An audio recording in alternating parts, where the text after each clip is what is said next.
बदलते भारत की शान।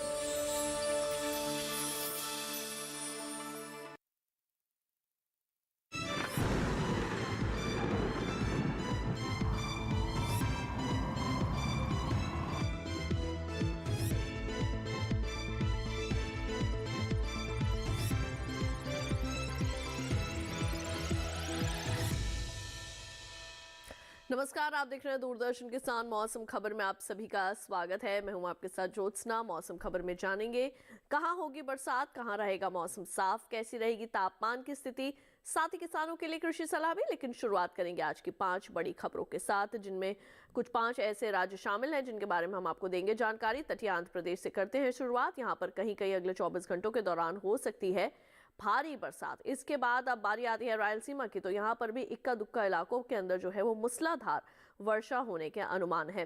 अब आइए जायजा ले लेते हैं तमिलनाडु का। तो यहाँ पर छिटपुट हिस्सों में जो है वो जोरदार वर्षा होने की संभावनाएं जताई जा रही हैं।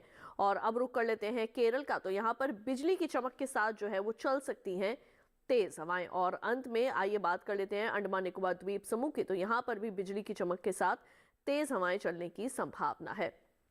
5 बड़ी खबरों के बाद अब बारी आती है मौसम अलर्ट के बारे में, यानी कि कौन कौन से ऐसे राज्य हैं जिनको सावधान रहने की आवश्यकता है, कहां पर जोरदार जो है वो बरसात हो सकती है, कहां पर रहेगा मौसम साफ। इसमें शुरुआत करेंगे हम दक्षिण भारत के तटीय आंध्र प्रदेश से। यहाँ पर जो है सावधानी बरतने की आवश्यकता है। मौसम विभाग द्वारा बताया गया है कि यहाँ पर जो है वो काफी तेज बरसात हो सकती है। इसके बाद बारी आती है रायलसीमा की। तो यहाँ पर भी मूसलाधार वर्षा होने के अनुमान है। तमिलनाडु पुडुचेरी का अगर हम यहाँ जायजा लें तो यहाँ पर भी जो है वो काफी तेज बरसात हो सकती है। केरल में भी जो है वो नजर बनाए रखने की आवश्यकता है।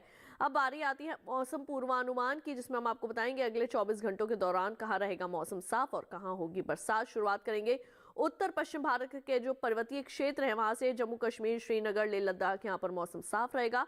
हिमाचल प्रदेश और उत्तराखंड में भी मौसम शुष्क देखा जा सकता है। उत्तर पश्चिम भारत के मैदानी हिस्सों की बात करें तो यहाँ पर भी मौसम आमतौर पर साफ बना रहेगा। पूर्वी भारत का रुख करते हैं। उप हिमालय, पश्चिम बंगाल, सिक्किम, बिहार, झारखंड, ओडिशा, यहाँ पर भी मौसम साफ रहेगा। और पूर्वोत्तर भारत के भी लगभग सभी राज्यों में मौसम की स्थिति सामान्य रूप से साफ देखी जा सकती है। दक्षिण भारत की लेकिन अगर बात करें तो अंडमान निकोबार द्वीप समूह में जो है वो अधिकतर हिस्सों के अंदर वर्षा होने की संभावना है। तो वहीं दूसरी ओर तटीय आंध्र प्रदेश में भी जो है वो बरसात हो सकती है। कई जगह रायलसीमा में भी बादल बरस सकते हैं। तमिलनाडु, पुडुचेरी में भी अनेक स्थानों पर बरसात होने के अनुमान लगे हुए हैं। और अब बारी आती है पश्चिम भारत की। तो यहाँ पर कोंकण, गोवा, मध्य महाराष्ट्र, गुजरात, सौराष्ट्र, कच्छ में मौसम की स्थिति सामान्य रूप से साफ रहेगी। और अंत में जायजा लेंगे मध्य भारत का। तो मध्य प्रदेश, छत्तीसगढ़ और विदर्भ में भी मौसम साफ देखा जा सकता है। अब बात कर लेते हैं मौसम की चाल की, यानी कि पिछले 24 घंटों के दौरान देश में कहां हुई है बरसात। तो पिछले 24 घंटों के दौरान अरुणाचल प्रदेश में जो है वो बादल बरसे हैं। पिछले 24 घंटों के दौरान अरुणाचल प्रदेश में जो है वो बरसात हुई है। और इसके साथ ही अगर हम बात करें दक्षिण भारत की, तो अंडमान निकोबार द्वीप समूह में भी पिछले 24 घंटों के दौरान बरसात हुई। तो वहीं केरल और तमिलनाडु में भी जो है वो पिछले 24 घंटों के दौरान बादल बरसे। और पुडुचेरी में भी जो है वो पिछले 24 घंटों के दौरान बरसात देखने को मिली है। और इसके साथ ही मौसम खबर में वक्त हो चला है एक छोटे से ब्रेक का। जल्द लौटेंगे वापस। आप कहीं मत जाइए, देखते रहिए दूरदर्शन किसान।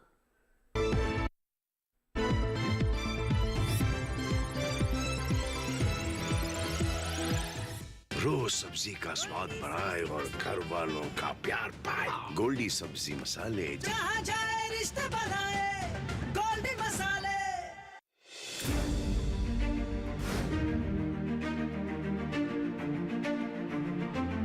फसलों के भाव से लेकर उनकी आवक तक, पैदावार से लेकर बुआई के क्षेत्रफल तक, आयात से लेकर निर्यात तक, घरेलू से लेकर वैश्विक बाजार तक, मंडियों की सही और ताजा जानकारी पाएं। विशेषज्ञों की राय का लाभ उठाएं।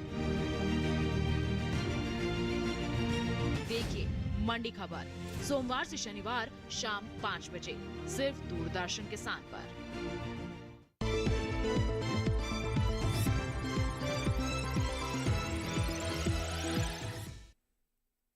ब्रेक के बाद एक बार फिर आप सभी का स्वागत है दूरदर्शन किसान के मौसम खबर में।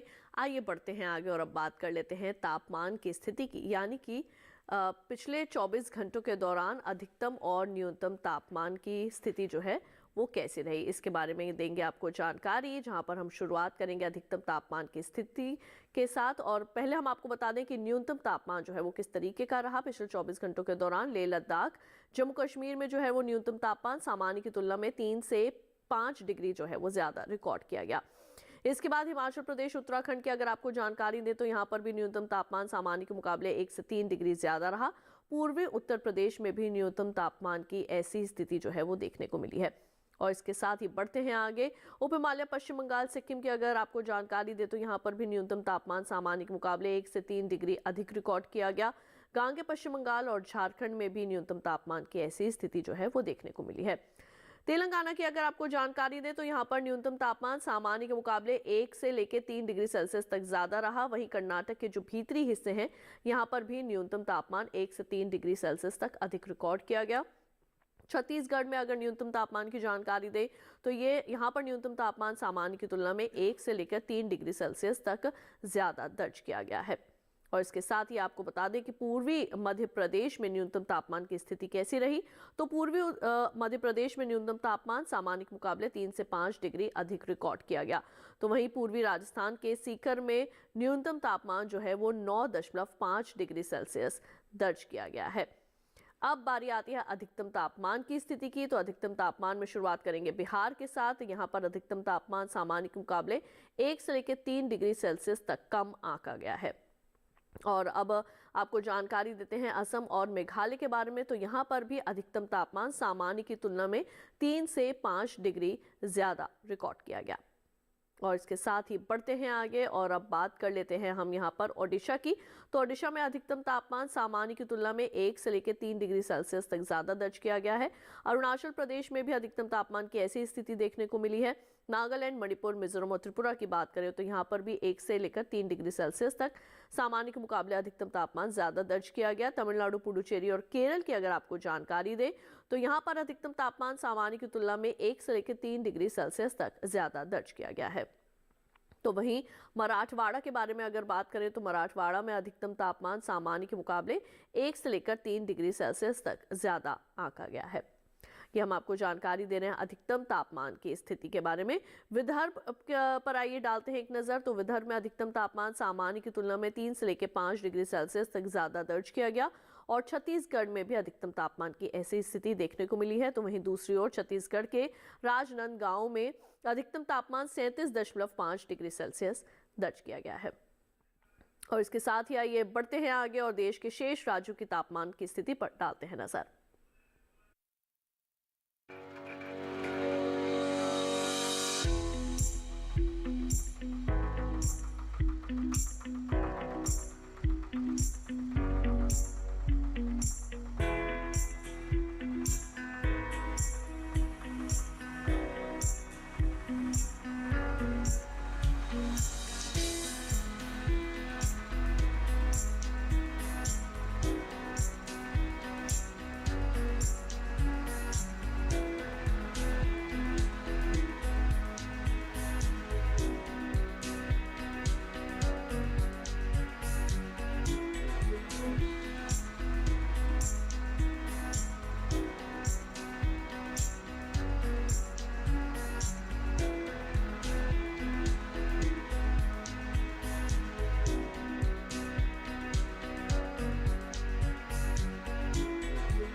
मौसम खबर में वक्त हुआ एक छोटे से ब्रेक का। जल्द लौटेंगे वापस अन्य जानकारियों के साथ। आप कहीं मत जाइए, देखते रहिए दूरदर्शन के साथ।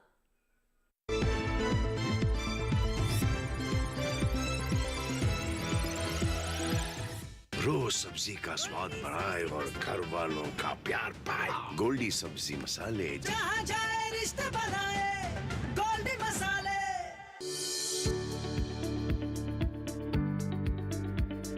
कृषि और पशुपालन है एक दूसरे के पूरक। घर आंगन से लेकर व्यावसायिक फार्म तक, मुर्गी पालन से लेकर रेगिस्तान के जहाज तक, बीमारियों से अब पशुपालक ना हो परेशान। विशेषज्ञ करेंगे आपकी समस्या का समाधान। जुड़िए हमसे, पूछिए अपने सवाल। ईमेल के जरिए भी आप हमारे साथ जुड़ सकते हैं। हमारी ईमेल आईडी है ddkisanapc@gmail.com। हमारे टोल फ्री नंबर हैं 1800-113060 और 1800-113061। देखिए अपना पशु चिकित्सक हर रविवार शाम 6:30 बजे दूरदर्शन किसान चैनल पर।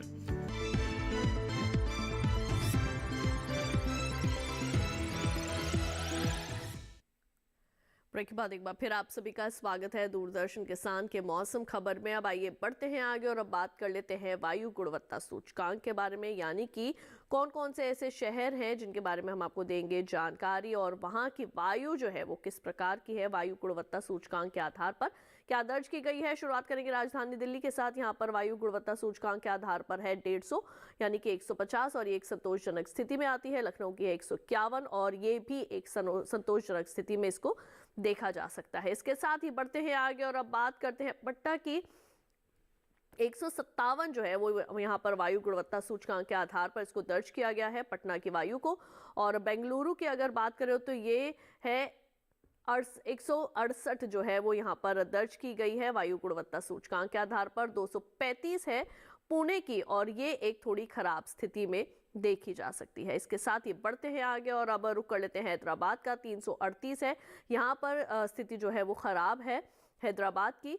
और इसके साथ ही बढ़ते हैं आगे और अब बात करते हैं कोलकाता की 384 यहाँ पर मापी गई है वायु गुणवत्ता सूचकांक के आधार पर यहाँ की वायु, और ये भी थोड़ी खराब स्थिति में आती है। मुंबई की 235 है, ये भी इसको खराब स्थिति में दर्ज किया जा सकता है, यानी कि प्रदूषण का स्तर इन शहरों में ज्यादा है। अहमदाबाद की बात करें तो यहाँ पर 101 है, यहाँ की स्थिति जो है वो संतोषजनक स्थिति में आ सकती है। और अब बात करते हैं पर्यटन पूर्वानुमान के बारे में। देश में कहां कहां आप जा सकते हैं, वहां के मौसम और तापमान का हाल। शुरुआत करेंगे जम्मू कश्मीर श्रीनगर के साथ। मंगलवार और बुधवार को यहां पर जो है धूप खिली रहेगी। अधिकतम तापमान 17 डिग्री सेल्सियस और न्यूनतम तापमान 1 डिग्री सेल्सियस जा सकता है। गुरुवार को यहां पर थोड़े बादल छाए रहेंगे। अधिकतम तापमान 16 डिग्री सेल्सियस, न्यूनतम तापमान 3। शुक्रवार की अगर बात करें तो यहाँ पर एक बार फिर से शुक्रवार को धूप खिली रहेगी। अधिकतम तापमान 16, न्यूनतम तापमान 1 डिग्री सेल्सियस तक रिकॉर्ड किया जा सकता है। राजधानी दिल्ली की आइए बात करते हैं। यहाँ पर थोड़ी धुंध जो है वो छाई रहेगी मंगलवार से लेके शुक्रवार तक की अगर बात करें तो। अधिकतम तापमान पर नजर डालें तो मंगलवार से लेकर गुरुवार तक अधिकतम तापमान जो है वो यहाँ पर रहेगा 27 डिग्री सेल्सियस। शुक्रवार को रहेगा 28 डिग्री सेल्सियस। न्यूनतम तापमान की बात करें तो मंगलवार को रहेगा 15, बुधवार को रहेगा 14 डिग्री सेल्सियस, गुरुवार को 15 डिग्री सेल्सियस और शुक्रवार को रहेगा 16 डिग्री सेल्सियस। उत्तर प्रदेश के प्रयागराज की एक बार बात कर लेते हैं। यहाँ पर भी जो है वो धुंध छाई रहेगी चारों दिन। न्यूनतम तापमान और अधिकतम तापमान पर डालते हैं नजर। न्यूनतम तापमान मंगलवार से लेकर गुरुवार तक एक जैसे बने रहेंगे, यानी कि 15 डिग्री सेल्सियस। शुक्रवार को रहेगा 16 डिग्री सेल्सियस। अधिकतम तापमान की बात करें तो मंगलवार और बुधवार को रहेगा 30 और 29 डिग्री सेल्सियस। शेष दोनों दिन यहाँ पर रहेगा 30 डिग्री सेल्सियस अधिकतम तापमान। पश्चिम बंगाल के दार्जिलिंग का रुख कर लेते हैं, जहां पर चारों दिन ही जो है वो थोड़े बहुत बादल छाए रहेंगे। कभी धूप निकलेगी, कभी बादल छा सकते हैं। अधिकतम तापमान की अगर बात करें तो मंगलवार और बुधवार को रहेगा 19 डिग्री सेल्सियस, गुरुवार और शुक्रवार को रहेगा 20 डिग्री सेल्सियस। न्यूनतम तापमान का रुख करते हैं तो मंगलवार से लेकर गुरुवार तक रहेगा न्यूनतम तापमान 10 और शुक्रवार को रहेगा 11 डिग्री सेल्सियस रिकॉर्ड किया जा सकता है।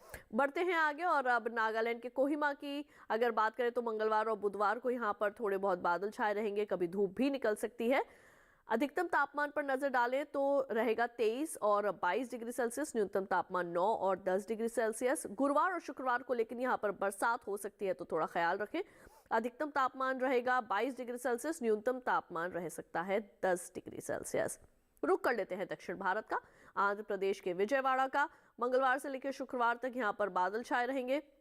अधिकतम तापमान मंगलवार और बुधवार को रहेगा 32 डिग्री सेल्सियस, न्यूनतम तापमान रहेगा 22 डिग्री सेल्सियस। गुरुवार और शुक्रवार को अधिकतम तापमान रहेगा 33 डिग्री सेल्सियस, न्यूनतम तापमान रहेगा 23 डिग्री सेल्सियस। तो यहाँ का रुख आप कर सकते हैं। यहाँ पर थोड़ा मौसम आपको सुहावना मिल सकता है, क्योंकि कभी यहाँ पर बादल छाएंगे तो कभी धूप निकलेगी। केरल के कोट्टायम की अगर बात करें तो यहाँ का भी आप रुख कर सकते हैं, क्योंकि अगले चारों दिन यहाँ पर भी मौसम थोड़ा आपको सुहावना मिलेगा।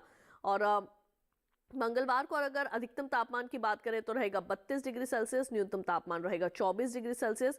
बुधवार से लेकर शुक्रवार तक अधिकतम तापमान एक जैसे ही बने रहेंगे, यानी कि 33 डिग्री सेल्सियस बिना किसी बदलाव के साथ। और न्यूनतम तापमान पर अगर नजर डालें तो रहेगा 24 और 25 डिग्री सेल्सियस।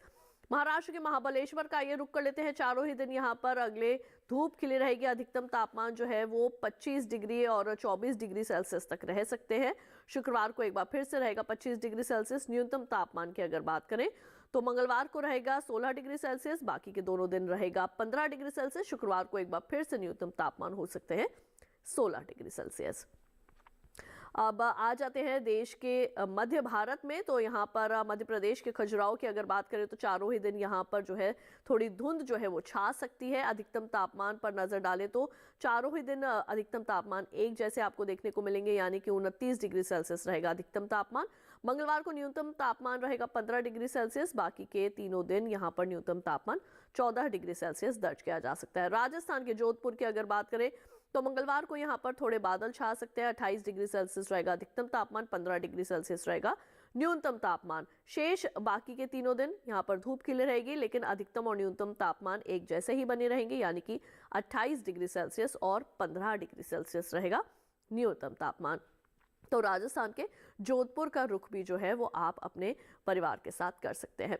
इसके साथ ही आइए बढ़ते हैं आगे और अब बात कर लेते हैं खेती किसानी की। इस वक्त कई हमारी फसलों की बुआई का समय चल रहा है, तो कई फसलों की कटाई का समय भी है। और इसी के साथ हमारे मध्य प्रदेश और छत्तीसगढ़ के किसानों को कौन कौन से ऐसे मुख्य कार्य जो है वो अपने खेतों में करने की आवश्यकता है, जानते हैं इस विशेष रिपोर्ट में। मध्य प्रदेश में मक्के की कटाई करें, साथ ही मक्के के खेत से जल निकासी का प्रबंध कर लें। किसान सोयाबीन की कटाई कर सकते हैं। सोयाबीन के खेत से पानी की निकासी की उचित व्यवस्था करते रहें। यहीं धान के खेत से खरपतवार निकालें। अभी टमाटर और बैगन के खेत से जल निकासी का प्रबंध कर सकते हैं। टमाटर और बैगन के खेत की देखभाल करते रहें। बैगन के खेत में जरूरी उर्वरकों का प्रयोग करें। इसके अलावा किसान लाल मिर्च के खेत से पानी की निकासी की उचित व्यवस्था करें। साथ ही लाल मिर्च के खेत में जरूरी उर्वरक डालें। मध्य प्रदेश में भिंडी और पालक के खेत में जरूरी उर्वरक का इस्तेमाल कर सकते हैं। छत्तीसगढ़ में धान के खेत में जरूरी उर्वरक का प्रयोग कर लें। धान के खेत से जल निकासी का प्रबंध कर सकते हैं। धान के खेत से घास फूस निकालें। किसान धान के खेत में पर्याप्त नमी बनाए रखें। यहाँ उड़द और मूंग की कटाई करें। इसके साथ ही उड़द और मूंग के खेत से पानी की निकासी की व्यवस्था कर लें। इस समय टमाटर और लाल मिर्च की बुआई करें। टमाटर और लाल मिर्च के खेत से खरपतवार निकाल सकते हैं। छत्तीसगढ़ में शिमला मिर्च और बैगन भी बोएं। अभी फूल गोभी की बुआई कर लें। किसान पत्ता गोभी की बुआई भी करते रहें। वहां मटर की बुआई भी कर लें। मटर में जरूरी उर्वरक का भी इस्तेमाल करें। तो अभी आपने हमारी विशेष रिपोर्ट में जाना कि मध्य प्रदेश और छत्तीसगढ़ के किसानों को क्या कुछ कार्य करने की आवश्यकता है अपने खेतों में, किस तरीके से जो है वो खेत में आपने नमी बनाए रखनी है या किस तरीके से आपने उर्वरकों का प्रयोग करना है अपनी फसलों में, जिससे कि आपकी फसलों की अच्छी पैदावार आप हासिल कर सके। इसके साथ ही अब समय आ चुका है कि हम बात करें आज की फसल के बारे में। किसान भाइयों बहनों, आज हम आपको जानकारी देने वाले हैं फूल गोभी की खेती के बारे में। जी हाँ, फूल गोभी की खेती हमारे देश के कई हिस्सों में हो सकती है और फूल गोभी की खेती से किस तरीके से आप लाभ प्राप्त कर सकते हैं, तमाम जानकारियां हासिल करेंगे। और साथ ही आपको ये भी बताएंगे कि फूल गोभी की खेती किस प्रकार से आपने करनी है, कौन सी अच्छी किस्में हैं जिनका आप चयन कर सकते हैं और खेती के दौरान कौन कौन सी ऐसी मुख्य बातें हैं जिनको ध्यान में रखना आवश्यक है। आइए तमाम बातों पर डालते हैं नजर इस खास रिपोर्ट में। किसान इस समय खेतों में फूल गोभी की बुआई कर सकते हैं। फूल गोभी की पूसा मेघना और पूसा कार्तिक संकर किस्मों की बुआई इस समय की जा सकती है। पूसा मेघना दिल्ली और हरियाणा के लिए काफी अच्छी रहती है। इस किस्म की 1 हेक्टेयर में 125 क्विंटल तक फसल ली जा सकती है। पूसा मेघना का आकार मध्यम होता है।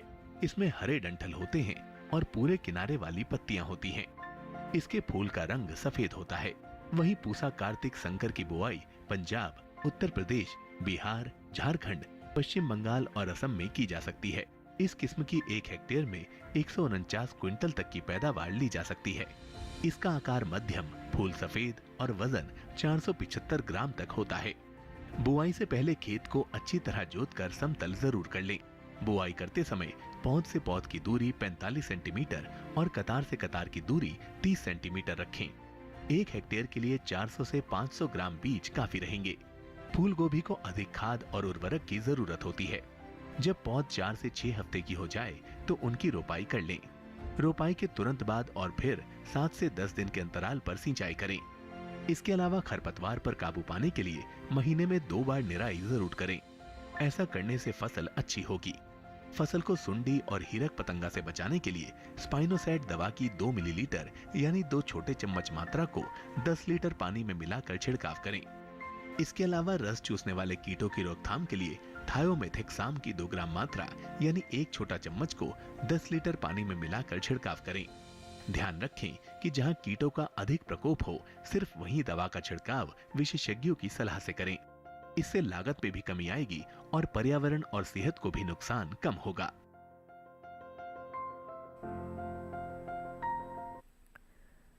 तो फूल गोभी की फसल के अंदर कौन कौन से मुख्य रूप से कीटों और रोगों का प्रकोप हो सकता है, ये आपने जाना, और कैसे उनकी रोकथाम करनी है, तमाम बातें अभी आपने हासिल करी हमारी एक विशेष रिपोर्ट में। इसके साथ ही आपको बता दें कि अगर आप मौसम खबर को दोबारा से देखना चाहते हैं तो टीवी स्क्रीन पर दिखाया जा रहा है इस QR कोड को स्कैन कीजिए।